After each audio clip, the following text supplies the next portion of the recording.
Olá, meus amores! Hoje vamos falar um pouco sobre a distribuição das espécies na Terra. Para a gente falar um pouquinho sobre a distribuição dessas espécies, nós temos que lembrar um pouquinho sobre as características dos biomas e a biodiversidade. Por quê? Se nós relembrarmos as últimas aulas, a gente vai ver que o bioma ele é um conjunto de agentes bióticos e abióticos. Então, os agentes abióticos, que são o vento, a água, a chuva, e os bióticos, que são os seres vivos que estão ali presentes.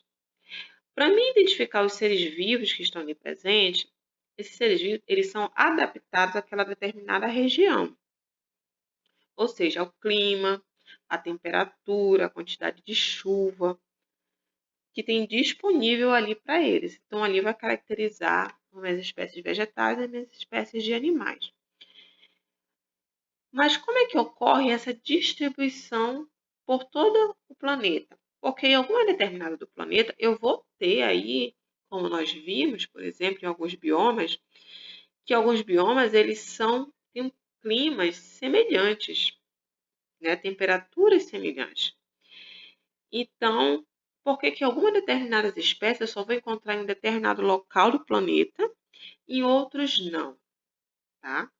Então, para isso, a gente vai precisar estudar um pouquinho sobre a distribuição dessas espécies, como que ela ocorre e os fatores que levaram a ocorrer essa migração e essa distribuição. Primeiro de tudo, nós temos que lembrar que algumas espécies elas são adaptadas a determinados locais e regiões. Então, você não vai encontrar em outras regiões do planeta, porque elas só são encontradas ali. Essas espécies que são encontradas só em determinadas regiões do planeta, eu vou chamar de espécies endêmicas, porque eu só vou encontrar elas ali. Um exemplo, o canguru. O canguru eu só vou encontrar na Austrália. Ele é uma espécie endêmica da Austrália. Posso encontrar o canguru em outros planetas? Pode, mas ele foi levado daquela região onde ele habitava para outro local. Mas ele é endêmico dali. É ali que ele nasce, é ali que ele se reproduz e é ali que ele cresce. Ele não faz isso em várias regiões do planeta, apesar de ter áreas do planeta que eu vou ter climas parecidos com o da Austrália. Mas ele é endêmico daquela região, assim como o cacto é endêmico da Caatinga, que é um bioma do Brasil, e o mandacaru. Mas eu também vou ter espécies que eu vou encontrar em várias regiões do território do planeta. Um exemplo, o pardal. E essas espécies onde eu encontro em vários continentes, em várias regiões, eu vou chamar de espécies cosmopolitas, ou seja, espécies que são distribuídas em várias regiões do planeta. Essas espécies, como as politas, eu posso encontrar em diferentes continentes, porque elas podem ter migrado para se reproduzir, ou ela também se adaptou àquelas regiões, tá? Isso são alguns dos fatores. Mas para nós entendermos isso, a gente tem que entender um pouquinho sobre as características dos biomas, porque eu tenho biomas que têm características semelhantes, mas que mesmo assim apresentam espécies diferentes. Então, por que que algumas espécies são encontradas naturalmente apenas em uma região e outras estão presentes em várias partes do mundo? Se eu tenho características semelhantes de clima. Se eu tenho características semelhantes de clima, então eu poderia encontrar essas espécies em outras regiões. Mas por que que isso não ocorre?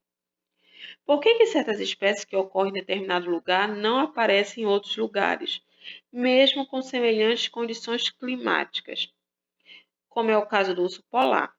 O urso polar, eu encontro ele no Ártico, mas eu não encontro ele na Antártica. Apesar de que tem o quê? Características semelhantes de clima, mas eu só vou encontrar ele no Ártico. Por que que isso ocorre? Se eu tenho um clima favorável à existência daquela espécie. Para a gente entender um pouco sobre isso, a gente vai ter que estudar um pouquinho sobre a biogeografia. Mas o que é a biogeografia? A biogeografia é a ciência que estuda a distribuição geográfica das espécies, ou seja, como essas espécies se distribuem pelo planeta e como ocorreu essa distribuição ao longo do tempo. Então, a biogeografia vai estudar a distribuição dessas espécies ao longo dos anos até a formação atual do nosso planeta. Uma das teorias para essa distribuição das espécies é a teoria da deriva continental, ou seja, o movimento dos continentes. Vocês lembram o que são continentes?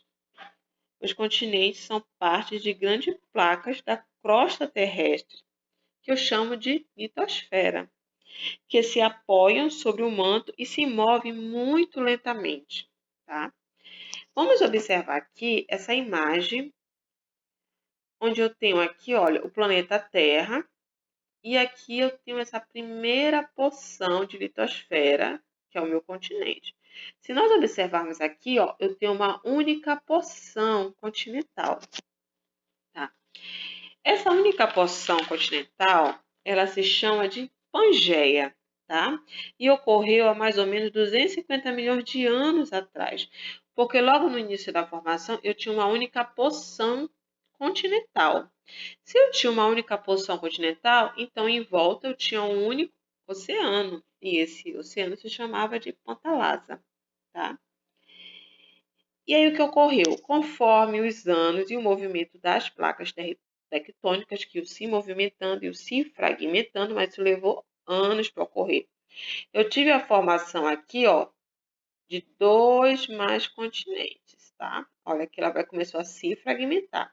Então, o que ocorre? Eu tenho a formação de dois blocos agora. É como se ela se rachasse ao meio. Não ao meio certinho, mas ela se formou dois blocos. Um ao norte, que eu vou denominar de Laurásia, e um ao sul, que é denominado de Godiana, tá? Então, agora eu vou ter a formação de dois blocos. Eu não vou ter mais um, que é a Pangeia. Eu vou ter a formação de dois blocos. Alguns fatores que justificam a teoria da deriva continental são a forma dos continentes atuais que se possibilita seu encaixe. Então, vamos só observar aqui. Primeiro aqui eu tenho a Pangeia, depois eu tenho a formação aqui de dois novos blocos, tá? Que é a Laurásia e a Gondwana, um ao norte e outro ao sul. E conforme os anos foram se passando, foram se fragmentando e se afastando devido ao movimento, tá, das placas tectônicas, até chegar à formação atual do nosso planeta. Alguns fatores que justificam, como eu acabei de citar, seria o formato dos continentes, porque eles acabam, olha só, se encaixando, tá? Ou seja, se fragmentou, ele começa, ó, a se afastar, então, pela teoria, ele vai se encaixar. E a gente pode observar isso no nosso mapa, tá? O que? Esse encaixe dos continentes. Se a gente observar agora aqui, olha, eu tenho a Pangeia e eu tenho a formação dos dois continentes. E aqui, olha só, se encaixa. Esse espaço que deu aqui, ó, foi devido aos milhões de anos. Esses blocos eles foram se afastando. E também isso devido ao movimento dos oceanos. Então, olha só, bora observar aqui, ó. Olha aqui, ó. Eu tenho que um encaixe, tá? O que teoricamente provaria a teoria da deriva continental. Mas o que a gente pode observar nessa imagem aí? Eu tenho assim o encaixe dos continentes, mas o que eu posso observar? Se nós observarmos o desenho aqui, eu tenho várias espécies. Olha só, eu tenho essa espécie que está na América do Sul e ela migrou para a África. Por que isso ocorreu? Porque antes, olha só, eu tinha um encaixe, então as espécies elas poderiam caminhar, andar e chegar em outras partes do planeta, porque era tudo junto uma da outra. Quando ocorreu a quebra, o rompimento devido às placas tectônicas, as espécies ficaram separadas. Então, as espécies que estavam aqui permaneceram aqui e a que estava aqui permaneceram aqui. Por isso que eu vou encontrar fósseis de determinadas espécies em determinados continentes, tá? Por quê? Porque como essas espécies elas migravam, que eram únicas, ou seja, era um só continente, então elas podiam se movimentar. Quando ocorreu o rompimento, essas espécies elas ficaram que separadas uma das outras. Olha só um exemplo aqui, ó. Ficaram separadas uma das outras. Então, eu vou encontrar fósseis aqui na América do Sul e vou encontrar fósseis na África. que forma isso foi comprovado? Através dos fósseis de dinossauro. Foi encontrado fóssil de dinossauro na América do Sul, fóssil de dinossauro da mesma espécie na África. Tá? E o que divide hoje, atualmente, a América do Sul da África? Um grande oceano. Mas naquela época não tinha. Uma espécie, ela não tem como atravessar quilômetros de oceano e chegar no outro continente viva, a não ser que ela seja levada, né? Aí eu vou estar pegando um animal de uma determinada região e levar para outra. Hoje em dia eu posso trazer o canguru da Austrália e colocar em outro local e oferecer o mesmo clima, mesma temperatura para ele, né? Mas os dinossauros, eles são há milhões de anos atrás. Ou seja, milhões de anos atrás, logo no início da formação do planeta Terra, o território ele era único. Então, esses dinossauros eles conseguiam migrar em diferentes locais do planeta para se reproduzir, para procurar alimento, para fugir de espécies de predadores, tá? Uma forma de estratégia de sobrevivência. Então, por isso que eu encontro fósseis de dinossauro aqui e fósseis de dinossauro na África. Beijo, meus amores. Até a próxima aula.